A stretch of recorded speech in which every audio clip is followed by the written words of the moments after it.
Welcome back everyone, I'm Nini FC, this is Blue Line CV, and of course I'm bringing back another news daily video.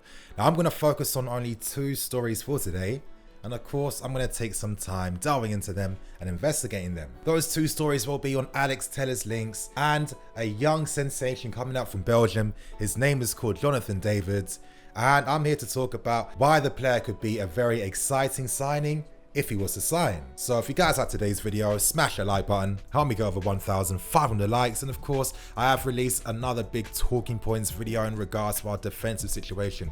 If you guys want to get a better understanding of why Lampard is tinkering with the back line so much, why he's being forced to, and some of the tactical reasons and nuances behind things, you'll find the link in the cards above, and obviously go to my homepage to look for more videos. But on that note, we get straight into things, and I want to talk about the latest in regards to Alex Telles and a potential move to the club. Now, Telles has been someone that I've spoken about before on this channel. I think the most important piece of information we need to know is that his contract does expire next summer in the year 2021. Now, big news has come up from Bola, a Portuguese publication, and they're stating that Alex Telles has refused to agree to a new contract. He doesn't want to sign a new one. He is looking to leave. It seems like Porto are resigned to lose the player, due to all their dealings with third-party companies. Well, they need to cash in on some of their investments. With Alex Telles, his release clause is rumored to be at 40 million euros. And when you just naturally compare the price for Telles compared to Ben Chilwell, it does get you thinking, it does make more sense to go for Telles, right?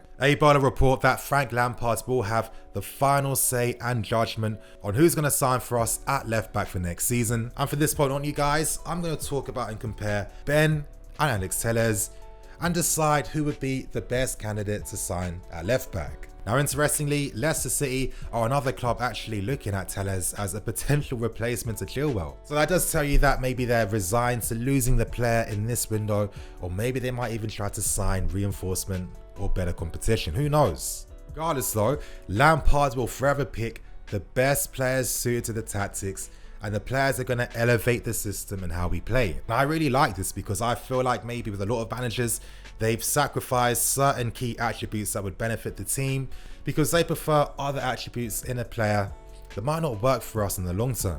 In that sense, you could say Jorginho is an example of this. When he signed for us last season, he signed for us in a system that got the best out of him, that got the 10 out of 10 best out of the player. But of course, playing in our system now with an emphasis on speed, space, and spreading the play, Jorginho's physicality doesn't suit an expansive game.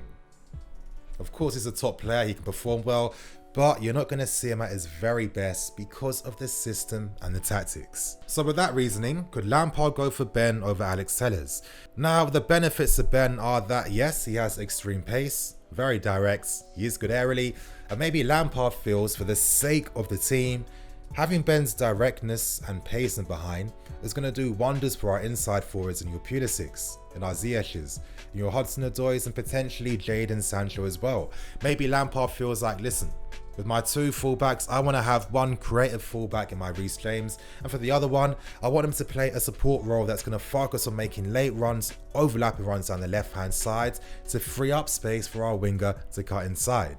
If that was done for the sake of tactics, that would make sense. We all know that Ben isn't the most accomplished player, and if he was signed, I guarantee that he's not signed to be this world-class player. He'd be signed as a project, he'd be signed for the long term. Because yeah, Ben does have decent qualities. This season, he hasn't been consistently showing it because he isn't a world-class player just yet.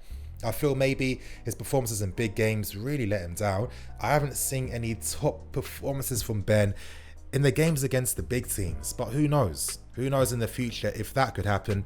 And maybe Lampard feels that with our club, with our coaching staff, with the current environment, we have an environment that can get the best out of players, and I really believe that. It can't be by accident that every single year our youth team are constantly winning things, and every single year we have new players coming up and taking over the helms. These things can't be coincidental. It must imply that we have fantastic coaches that know how to get the best out of players, that know how to improve them. When you look at our history of producing top young fullback talents, and your Reece James and your Ola Aina's, your Jada Silvers, Liveramento right now, there's so many.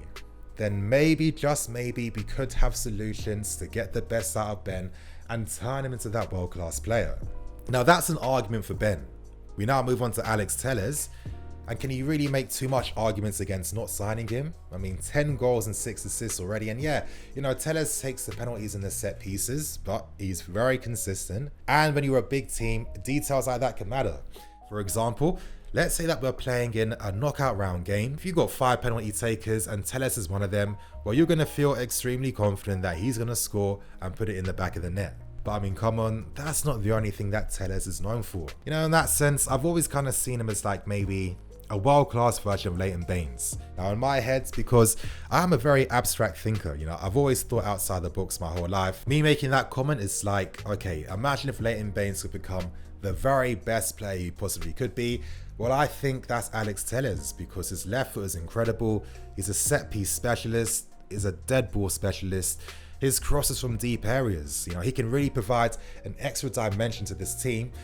And with how we focus on creating overloads inside the box, we really need quality delivery from the wide areas. Imagine Reece James and Telles playing in the same team. Imagine the quality you're getting from the wide areas. You know, I really feel like fullbacks have to be even better technically. These are how the game has evolved. You know, there's more spaces now down those areas. And if you have fullbacks now that have the actual quality that midfield players do, that can actually influence the game and provide creativity from wide areas, because it matters. You know, teams are parking the bus more and more and more today. It means that they want teams to have the spaces out wide. It seems like a waste of time to keep using players like your Aspies to provide nothing, when you can use a new modern day style of fullbacks in your Telles and your Reece James to provide that quality. I really feel that that could work, and that could be quite beautiful to see. Now, just to wrap up this point, I feel like this could be a very astute signing. Very similar to Ziyech, that we're signing another player potentially in his prime for a very good, relatively affordable fee. This could tell us a lot of good things. This could tell us that the club are making big efforts to really improve the strength and quality of the squad. And if they were to do that, then maybe it means that we can't sign like 5 100 million rated players. We came close to signing before back in the day. At the time, he agreed a gentleman's agreement with Galatasaray. But of course, he has aspirations to play in the Premier League. Every serious left back knows that we are looking for a top quality left back. I really feel like this can work out. You know, in football, in this industry, there's no way that you talk to an agent about moves like this and you never ever remain in contact again. It doesn't work like that. I wouldn't be surprised if we've already held informal talks with his agent and his reps already. Over the years, it wouldn't surprise me. So let's see what happens, you guys. And at that point, we now move on to the second and final story for today. And that's in regards to a young sensation coming out from Belgium. His name's called Jonathan David. And reports are coming out saying that we are expressing interest to sign the player. Now, reports say that we've scouted him multiple times already this season. And my God, really is no surprise. Now, his story really is impressive. About 2 years ago, he was playing in Canada, playing semi-pro. You know, scouts from Belgium saw him, brought him back, he had a trial, and from that point on, his career progression just went some crazy route. And at this point in time this season, in 25 appearances, he has 8 goals and 8 assists. Now, you're looking at him, you might be thinking, Nini, who exactly is this guy? Is he worth it? He looks like another young and talented player, but don't we need more experience right now?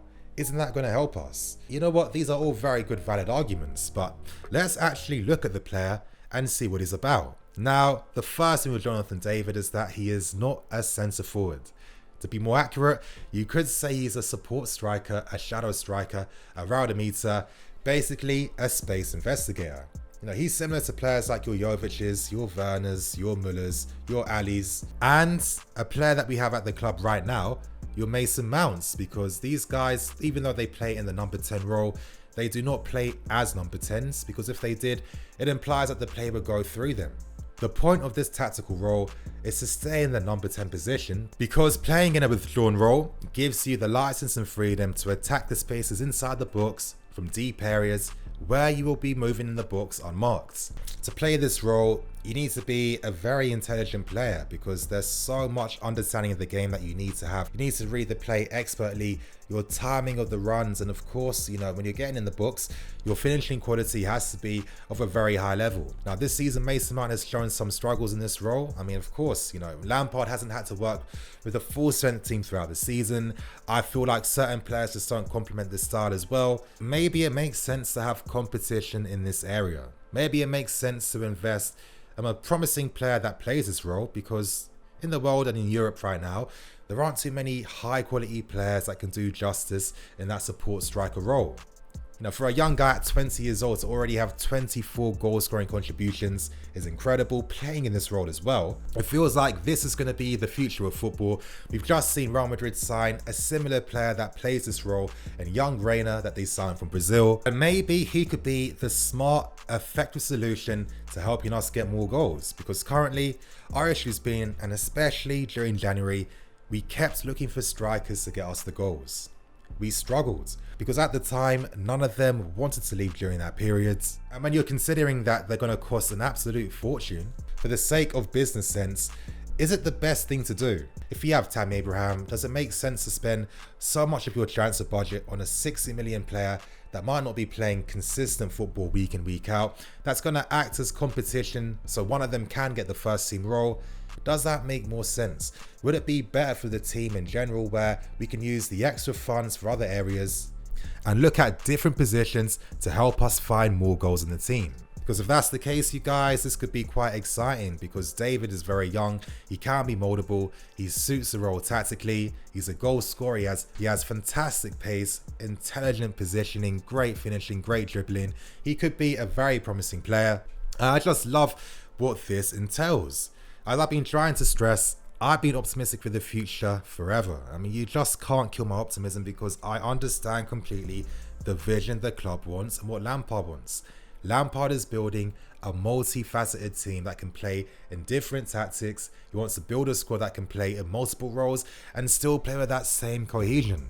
To get to that level, it takes time. It takes a lot of strategy. It takes full unity with the board, the owners, and obviously director of football. And I think that's what we're trying to do. You know, to sign a Ziyech, Cover, you know, it's two great players that's going to exponentially improve how we play already. To potentially get Jonathan Davids, one of the best young players in this position at this point in time, could be a fantastic piece of business.